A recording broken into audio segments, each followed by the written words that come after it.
તો વાત કરીએ લીંબડીની તો લીંબડીમાં ત્રીજા તબક્કાની ચૂંટણીનું મતદાન જ્યાં ભાજપ ધારાસભ્ય કિરીટસિંહ રાણાએ મતદાન કર્યું ત્યારે બલગામડા ખાતે પોતાના મતાધિકારનો ઉપયોગ કર્યો ત્યારે સુરેન્દ્રનગર લોકસભામાં વધુમાં વધુ મતદાનની અપીલ કરી। 6 વાગ્યા સુધી મતદાન ચાલવાનું છે। અત્યારે 1 કલાક થઈ ગયો છે, 7 વાગે મતદાન શરૂ થઈ ગયું છે। આપ સૌ વધારે સારી ટકાવારીવાળું મતદાન કરો, પોતપોતાનો મત અપાવો।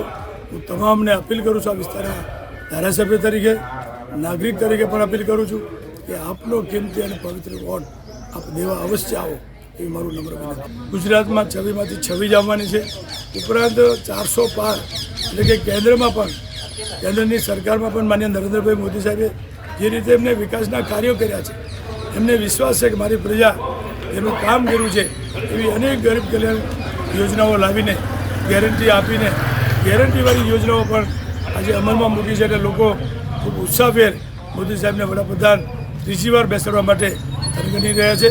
ત્યારે મારા જિલ્લામાં પણ મારો જિલ્લો એટલે કે અમારા લોકસભાના ઉમેદવાર શ્રી ચંદુભાઈ